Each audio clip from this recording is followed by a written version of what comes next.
నమస్సర్వేభ్య. ఇప్పుడు క్షేమేంద్రుడు రచించినటువంటి చారుచర్య అనే నీతి కావ్యం యొక్క ఒక శ్లోకాన్ని పరిశీలిద్దాం. ఈ శ్లోకంకి తాత్పర్యం ఏంటంటే, ఎంత కష్టాన్నైనా సహించవచ్చు కానీ ధర్మాన్ని విడిచిపెట్టకూడదు అనేటువంటిదే ఈ శ్లోకం చెప్పేటువంటి తాత్పర్యం. ముందుగా శ్లోకం చూద్దాం. నత్యజేత్తు ధర్మ మర్యాదాం అపి క్లేశదశాం శ్రితః హరిశ్చంద్రో హి ధర్మార్థి సేహే చండాల దాసతాం. శ్లోకం మరోసారి చూడండి. నత్యజేత్తు ధర్మ మర్యాదాం అపి క్లేశదశాం శ్రితః హరిశ్చంద్రో హి ధర్మార్థి సేహే చండాల దాస్యతాం.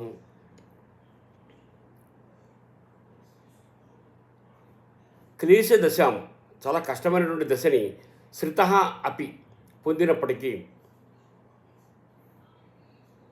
ధర్మ మర్యాదాం, ధర్మం యొక్క హద్దును నా చెయ్యెత్తు విడిచిపెట్టరాదు. అంటే మానవుడికి ఎన్ని కష్టాలు వచ్చినా ఆ ధర్మం యొక్క హద్దుని విడిచిపెట్టకూడదు, ధర్మం తప్పకూడదు. ఎన్ని కష్టాలను రావచ్చు, వాటిని సహించాలి కానీ ధర్మ మార్గాన్ని విడిచిపెట్టకూడదు. దీనికి ఒక ఉదాహరణ చెప్తున్నాడు. హరిశ్చంద్రుడు ధర్మార్థి, ధర్మమును కోరిన వాడే, ధర్మమును ఆశ్రయించిన వాడే. చండాల దాసతాం అంటే చండాలునకు దాసుడిగా ఉండడం అనేటువంటి దాన్ని సేహే సహించను. అంటే చక్రవర్తి నుండి హరిశ్చంద్రుడు ఒక చండాలునకు దాసుగా ఉండడానికైనా సిద్ధమయ్యాడు కానీ అతను ధర్మాన్ని విడిచిపెట్టలేదు అనేటువంటిది ఈ శ్లోకం యొక్క తాత్పర్యం. ఏ విధంగా రాముడు ధర్మానికి ప్రతీకో హరిశ్చంద్రుడు సత్యానికి ప్రతీక. రాముడు మూర్తీభవించిన ధర్మం అయితే హరిశ్చంద్రుడు మూర్తీభవించిన సత్యం. అతను మాట తప్పేవాడు కాదు.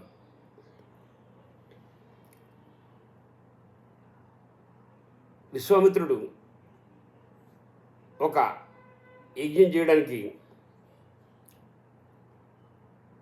హరిశ్చంద్రుడి దగ్గరికి వచ్చి కొంత ధనం ఇమ్మని అడిగాడు. హరిశ్చంద్రుడు చాలా ధనం అతనికి ఇచ్చాడు. విశ్వామిత్రుడు ఏమన్నాడంటే, నేను తర్వాత తీసుకుంటాను, నీ దగ్గర అట్టిపెట్టన్నాడు. ఆ తర్వాత కొంతమంది చండాల కన్యలను తీసుకొచ్చి వాళ్ళని వివాహం చేసుకోమని అడిగాడు.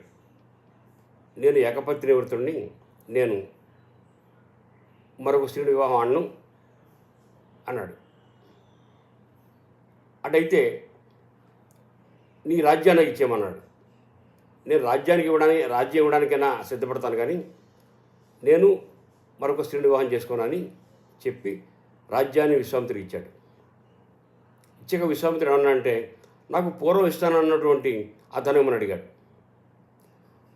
సాధారణంగా మరొక వ్యక్తి ఎవడైనా అయితే నా రాజ్యంలోనే అది ఉంది కాబట్టి నేను మళ్ళీ ఇవ్వక్కర్లేదు అనొచ్చు. కానీ తను వాగ్దానం చేశాడు కాబట్టి ఆ ధనం ఇవ్వడానికి ఆయన ఎన్నో కష్టాలు పడ్డాడు.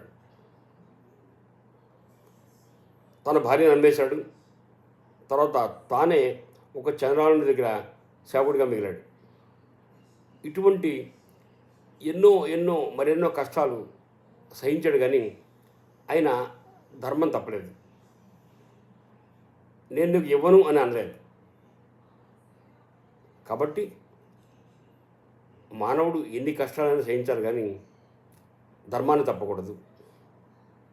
ఆ విధంగా ధర్మం తప్పకుండా ఆయన జీవించాడు కాబట్టి చరిత్రలో నిలబడ్డాడు.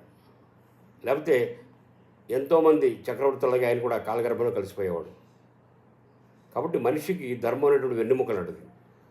ఆ ధర్మం తప్పితే అతను మనిషిగా గుర్తింపడ్డు. అందువల్ల ఎన్ని కష్టాలు ఎదురైనా మానవుడు ధర్మం తప్పకూడదు. ఎన్ని కష్టాలైనా సహించాలి కానీ ధర్మం తప్పకూడదు అనేటువంటి విషయాన్ని ఈ శ్లోకం అని చెప్తాను. శ్లోకం మరోసారి చూద్దాం. నత్యజేత్తు ధర్మ మర్యాదాం అపి క్లేశదశాం శ్రితః. క్లేశదశాం శ్రితః అపి అంటే కష్టదశను పొందినప్పటికీ ధర్మ మర్యాదను నత్యజేత్ విడిచిపెట్టరాదు. హరిశ్చంద్రుడు ధర్మార్థి ధర్మమును కోరినవాడే. సేహే చండాల దాస్యతాం చండాలునికి దాసుగా ఉండనేటువంటి కష్టాన్ని సేహే సహించను అని ఈ శ్లోకకి తాత్పర్యం. కాబట్టి ఎంత కష్టకాలం ఎదురైనా ధర్మాన్ని తప్పకూడదు అనేటువంటిదే ఈ శ్లోకం యొక్క తాత్పర్యం. కాబట్టి మానవుడు ఎట్టి పరిస్థితులను ధర్మాన్ని తప్పకుండా ఉండాలి, ధర్మాన్ని విడిచిపెట్టకూడదు అనేటువంటి విషయాన్ని మనం గ్రహించాలి. నమస్కారం.